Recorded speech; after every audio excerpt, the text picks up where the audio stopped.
네, 주식 종목 선물 분석 애널리스트 사업반다입니다. 오늘은 HDC라는 이 HDC 현대산업개발의 지주회사인 HDC에 대해서 짧게 분석해보는 시간 갖도록 하겠습니다. 일단 약 1월 초에 광주 건물 붕괴 사건으로 1월에 붕괴를 해서 이때 약 1,500원이었던 주가가 6,800원까지 떨어졌고 현재는 약 7,250원까지 유지를 하고 있는 어느 정도 다지기를 하고 있는 그런 종목이다 라고 보시면 될 것 같고, 일단 차트상으로 봤을 때 어느 정도 투매 물량이 이때 다 나왔고 어느 정도는 소화가 많이 된 그런 상황이다 라고 보시면 될 것 같습니다. 약 짧게는 4달간의 물량 매집이 이루어진 구간이고, 상당량이 최대 주주가 많이 매입을 한 그런 종목이기 때문에 관심을 기울여 볼 필요가 있다 라고 보이고, 뭐 단기적인 차트가 별로 의미는 없지만 이런 갭 뜬 종목들은 갭을 메우러 간다는 말을 많이 들어보셨을 겁니다. 그래서 아무래도 최대주가 계속 끊이지 않는 그런 물량으로 매집을 하고 있고, 이제쯤은 악재가 조금씩 소멸될 그런 기미가 보인다. 그렇기 때문에 이 갭 메우러 가는 9,000원까지도 충분히 노려볼 수 있는 그런 자리다라고 보시면 될 것 같고, 일단 단기적으로 상당히 중요한 것이 이 21선인데, 이 21선을 맞고 떨어질 것인지 거칠게 뚫고 올라간다면 이 8,000원을 강하게 뚫어주게 되면 단기간으로도 9,000원 시세가 나올 수 있는 그런 모습이다 라고 보시면 될 것 같습니다. 그리고 네이버 기업부터 살펴보게 되면 2018년도 현대산업개발의 인적 분할을 통해서 지주사로 전환을 했으며 약 30개의 계열 회사를 보유를 하고 있지만, 이 현대산업개발이 좀 절대적인 비중을 차지하고 있다라고 보시면 될 것 같고, 건설업이 상당히 큰 비중을 가지고 있고, 아무래도 지금 글로벌 전 세계적으로 위험 자산들이 폭락을 하면서 대체 자산으로 많은 관심이 쏠리고 있는데, 지금 대체 시장에서 가장 핫한 그런 상품들이 CR이라는 커머셜 리얼 에스테이트입니다. 이 실물 경기와는 상당히 좀 무관하게 대체 상품 쪽 그리고 대체 자산운용사들 쪽에서 이 CR이라는 상품을 많이 개발을 하고 있고, 지금 펀딩 자체를 글로벌적으로 많이를 하고 있기 때문에 충분하게 이 건설업, 뭐 리모델링 등등, 지금 코로나가 거의 막바지까지 끝나가고 경기가 돌아오고 이런 시점에서 이 현대산업개발이 영위를 하고 있는 이 건설업 그리고 유통, 또한 뭐 호텔, 이런 관광 쪽에도 많은 지분을 가지고 있기 때문에 어느 정도 회복할 가능성이 충분히 존재하는 그런 회사다. 이번 광주 이슈로 망할 것 같지는 않다는 게 일단 저의 개인적인 소견이고, 재무부터 살펴보겠습니다. 일단 시가총액 약 4,300억, 많이 떨어졌죠. 외국인 수익률은 약 18%가 이어지고 있고, 1분기에 아무래도 영업 적자가 예상이 되지만 당연히 1분기에도 예상이 되고 2분기에도 되고, 2022년이 이 HDC 그룹 전체적으로 정말 악몽이 될 가능성이 있지만, 평상시와 좀 살펴보게 되면 이 세 개를 좀 엠빵하게 되면 보수적으로 이때 무슨 일이 있었는지 모르겠지만 1,300억으로 많이 주저앉았었네요. 그래서 2천억, 3천억 사이 2,500억으로 보수적으로 보게 돼도 2배, 2배가 안 넘는 그런 펄을 지금 현재 보유를 하고 있다 보시면 될 것 같고, 그 말인 즉슨 지금 이 회사가 망하지 않으면 좀 줍는 그런 타이밍이다 라고 보시면 될 것 같습니다. 왜냐면 평소에 이때 1,300억으로 치면 약 4배인데 4배도 상당히 낮은 편이고, 영업이익률 약 8에서 ROE 약 12 정도 나오는 회사에서 이때 기준으로 퍼 4배, 이때 기준으로 보면 거의 퍼 1배에 가까운데 ROE와 영업이익률이 일은 훨씬 상회하는 그런 수준입니다. 부채 비율이 100%를 넘긴 하지만 워낙에 건설업 자체가 그런 종목이고 유불도 꽤나 어느 정도는 안정적으로 받쳐주고 있기 때문에 망하지 않으면 좀 줍는 그런 타이밍이다. 그리고 당연히 이 동종 건설업계에서도 현재 저평가돼 있는 게 어쩔 수가 없다. PBR 기준으로는 약 0.17배이기 때문에 엄청나게 스트레스가 받아 있는 그런 자산이다라고 보시면 될 것 같고, 제가 생각했을 때는 3년, 5년 앞을 봤을 때 지금 가격은 상당히 싼 가격일 가능성이 상당히 높은 그런 수준이다라고 보시면 될 것 같습니다. 바로 다트를 좀 살펴보게 되면 일단 최대 주주 매입률부터 좀 살펴보게 되면 현재 최대 주주 매입 비율이 약 41.52%. 계속 여기 이 종몽규 회장의 개인 투자 회사인 M&Q 투자 파트너스에서 계속해서 장내 매수를 나서고 있고, 틈이 날 때마다 지금 지분율을 늘리는데 좀 혈안이 된 그런 모습이다라고 보시면 될 것 같습니다. 오늘 기준으로 약 41.52%, 1월 라인을 살펴보게 되면 39%였기 때문에 이 상장 주식을 4개월 만에 지분율을 2%를 장내 매수를 해서 올렸다. 이거는 좀 의미가 좀 남다른데,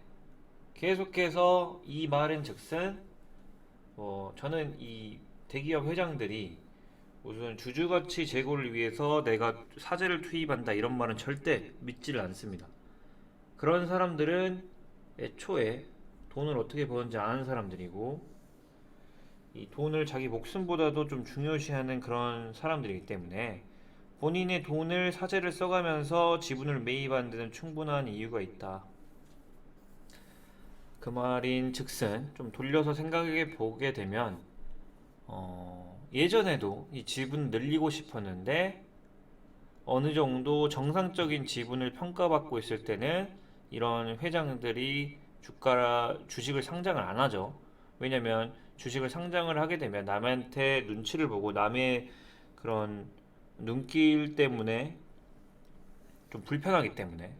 하지만 이렇게 좀 거침없이 매수를 하는 분위기는 아무도 지금 거들떠보지도 않고 다들 비관적으로 보고 있는 그런 주식이기 때문에 상당히 저평가돼 있다. 내가 지금 돈을 투자하면 5년, 10년 후에는 충분히 뽑아 먹겠다 라는 계산을 가지고 좀 자산을 투입한다 라는 관점으로 좀 보셨으면 좋을 것 같습니다. 그렇기 때문에 이 사람이 지금 투자를 하게 되면 많이 벌어 드리겠다 라는 생각으로 투자를 하는 것이지, 주주들의 눈치를 봐서 사는 것은 아니다 라고 좀 판단을 해서 평가를 하셨으면 좋을 것 같고, 바로 연결 재무제표 주석부터 살펴보겠습니다. 일단은 HDC 현대산업개발을 개별로 사기에는 조금 부담스러운 그런 주식이기 때문에 조금은 어느 정도는 완화가 돼 있고 최대 주주가 계속 매입을 하고 있는 HDC를 사려고 보니 꽤나 많죠.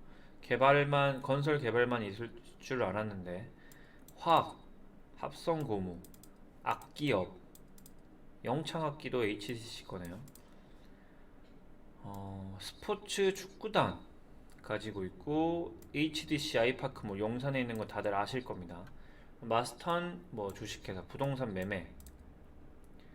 데이터베이스 부동산, 화력발전, 호텔업, 콘크리트 제조업, 유동화 금융회사 등등 안 하는 게 없는 그런 회사다 좀 보시면 될 것 같고, 그렇기 때문에 건설업이 조금 절대적인 지분을 갖고 있지만 어느 정도는 해지가 되어 있는 그런 상황이다 라고 보시면 될 것 같고, 유동자산부터 현재 살펴보겠습니다. 10억, 100억, 1000억 초,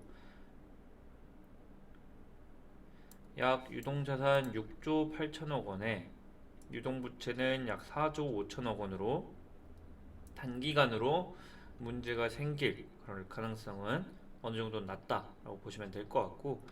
이익잉여금은 약 3조 5천억 원으로 회사 설립 후에 약 3조 5천억 원 이익잉여금을 만든 그런 회사고, 부채는 어느 정도는 꽤 있는 편이다. 하지만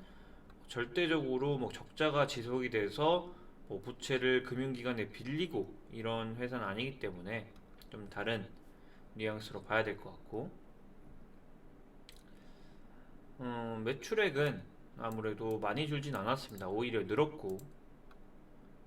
수주 공시도 계속 나오고 있고, 이번 광주 붕괴 사고로 인해서 다른 쪽에서 매출 취소가 많이 나올 줄 알았는데 그 정도의 파급 효과는 없었다라고 보시면 될 것 같고,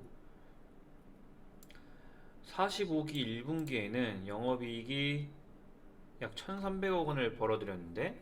이번 1분기에는 당연히 지금 HDC 현대산업개발 전면 시공 또 다시 할 뿐만 아니고 이 피해자까지 보상, 그리고 여러 군데에서 아마 협상을 조금은 안 좋게 들어가겠죠. 그렇기 때문에 일단 1분기, 2분기 아마 2022년에는 좀 상당히 좋지 않을 거라고 생각이 됩니다. 그렇기 때문에 이런 영업 적자 같은 경우에는 이미 시장에서 좀 알고 있었고, 몰랐다면 뭐 이번 지금 저점을 깨서 다시 또 내려갔겠지만 오늘 뭐 그렇지 않은 모습을 현재 보이고 있는 게 사실이다 라고 보시면 될 것 같고, 사업의 계열을 한번 살펴보게 되면 아까 말씀드렸다시피 건설이 가장 크겠고, 그 다음에 유아 부분, 그 다음 악기사업, 유통사업 크게 4개로 보시면 될 것 같습니다. 그렇기 때문에 매출로 살펴보게 되면 유아도 꽤 큰 거를 볼 수 있고, 이 건물관리, 호텔, 스포츠구단 운영도 좀 상당히 큰 모습을 볼 수 있겠다. 하지만 이 4개를 합쳐도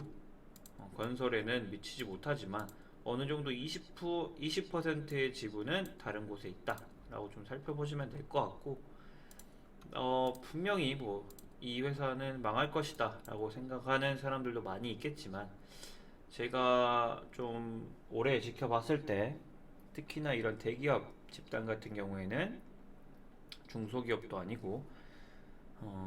결국 어떤 이슈가 있어서 스트레스를 엄청나게 받아서 떨어지더라도 그때가 기회였다라는 그런 회사가 상당히 많았기 때문에 이번 이 케이스도 나중에 시간이 흘러서 보게 되면 크게 다르지 않았구나 라고 생각하실 때가 아마 올 것 같습니다. 그렇기 때문에 조금 긍정적으로 봐도 조금 문제가 없는 그런 종목인 것 같고, 조금 좀 걱정되는 점은 이번에 좀 급락을 했을 때 뭐 종목 분석과 이런 걸 따로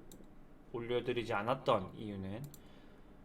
종목을 분석할 그런 좋은 종목도 없었고, 사실은 뭐 제가 시장을 분석을 한다고 해도 보는 사람도 많이 없고 했기 때문에 굳이 커뮤니티에 글 한 번씩 쓰는 걸로 좀 만족을 했습니다. 왜냐하면 살 종목이 많이 없었고, 저는 커뮤니티에 이렇게 스트레스 받은 엄청나게 이렇게 투매가 나오는 시장에서 물량을 던지는 것은 가장 하수라고 말했고, 가만히 버티고 있는 사람을 중수, 그리고 그 타이밍에서 핵심을 잡아서 좋은 종목에 투자하는 사람들이 가장 고수라고 말씀드렸기 때문에 그 컨셉에서 많이 다르지 않고, 아무래도 지금 증시가 호재는 하나도 없고 계속 악재만 지속되는 그런 시장이기 때문에 첫 번째로 가장 문제가 되는 것이 강한 인플레이션으로 인해서 페드에서 계속해서 금리를 올리는 것이 가장 주식시장엔 좋지 않고, 두 번째로 이 인플레이션을 올리는 가장 큰 현재 그런 이슈가 바로 러시아와 우크라이나의 전쟁입니다. 바로 러시아와 우크라이나가 전쟁을 하면서 석유 가격도 상당히 스트레스 받았고, 인간에게 가장 중요한 두 가지, 에너지와 식량, 이 둘 다 지금 인줄로 묶여 있기 때문에 제가 인플레이션을 완화를 시키는 건, 저는 이 페드에서는 어느 정도 시장에 스트레스를 상당히 많이 줬다라고 보고, 과거 위기와 대비해서 금리 인상폭도 상당히 크고 빠르기 때문에 인상 쪽에서는 문제가 없지만 인플레이션을 해결하기 위해서는 러시아와 우크라이나 전쟁이 끝나야 된다. 그리고 러시아와 우크라이나 전쟁이 끝나면서 지금 미국에서 러시아에 제재를 한 그런 원유 금수 조치 등, 그리고 우크라이나에서 생산되고 러시아에서 생산되는 그 농작물들이 풀리기 시작하게 되면 페드의 강한 조치와 콜라보레이션으로 시장의 인플레이션에 상당히 큰 영향을 줄 수 있다고 생각을 하지만, 현재 가장 큰 페드는 상당히 유동적으로 움직일 수 있지만 이 러시아와 우크라이나의 전쟁 종결이 가장 큰 주식시장에는 호재다. 그렇기 때문에 뭐 언제 전쟁이 평생 할 수는 없겠죠. 러시아도 힘이 딸리기 시작을 했고 우크라이나도 오래를 하면 할수록 스트레스가 많이 쌓이는 게 바로 전쟁이기 때문에 이 전쟁이 끝나기 전에가 주식을 싸게 살 수 있는 기회라고 좀 생각을 하시고, 그동안 좀 생각을 해놨던 우량주들, 제가 말씀드렸던 그런 시장의 이런 강한 금리 상승세를 이길 수 있는 종목들을 잘 픽업을 하셔서 지금 많이 사놔야